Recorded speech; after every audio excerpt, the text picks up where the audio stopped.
امریکی عہدیداروں کی جانب سے اکثر یہ کہا جاتا ہے کہ حقانی نیٹ ورک افغانستان میں موجود امریکی فوجیوں کو نشانہ بناتا ہے اور پاکستان ان حملوں کو روکنے کے لیے تسلی بخش اقدامات نہیں کرتا۔ پاکستانی عہدیدار ان الزامات کو مسترد کرتے ہیں اور ان کا کہنا ہے کہ حقانی نیٹ ورک اور دیگر شرپسند گروپس کے ساتھ بات چیت کا راستہ ڈھونڈنا چاہیے۔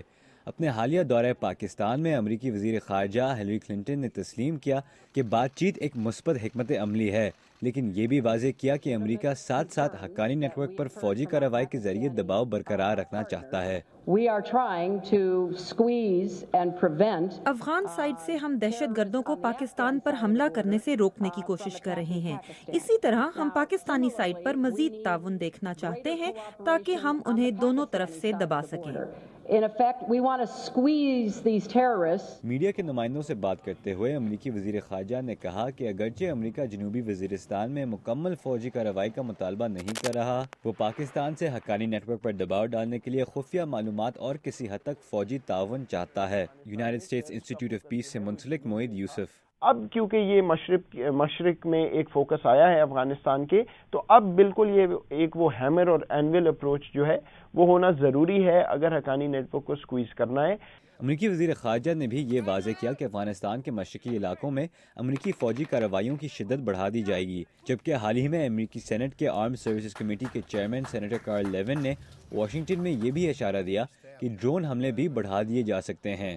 The recent report that a Haqqani coordinator named Jalil was killed in a drone strike. حالیہ رپورٹس کے مطابق حقانی نیٹ ورک کے ایک اہم کوآرڈینیٹر جلیل کو میران شاہ میں ایک ڈرون حملے میں ہلاک کیا گیا۔ اس علاقے میں ابھی تک ایسے حملے نہیں کیے گئے۔ میرے خیال میں اس نوعیت کی کارروائیوں میں اضافہ کرنا چاہیے۔ Action that is overdue.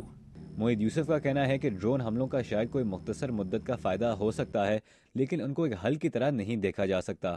دیکھیے، ڈرونز جو ہیں میرے نزدیک ہمیشہ ایک سائن آف ڈیسپریشن رہا ہے، اور کوئی چارہ نہیں ہے۔ امریکی افواج وہاں نہیں جا سکتی، پاکستان وہ کچھ نہیں کر رہا جو امریکہ چاہتا ہے حقانی نیٹ ورک کے خلاف، تو ڈرونز استعمال کیے جاتے ہیں۔ موید یوسف کا کہنا ہے کہ ڈرون سٹرائکس فوجی اور خفیہ معلومات پر تعاون اور حقانی نیٹ ورک کے ساتھ بات چیت کو بطور حکمت عملی استعمال کرنے سے پہلے جب تک دونوں ممالک کے درمیان حقانی نیٹ ورک کے سوال پر ہم آہنگی نہیں ہوگی، پیش رفت بھی نہیں ہو سکتی۔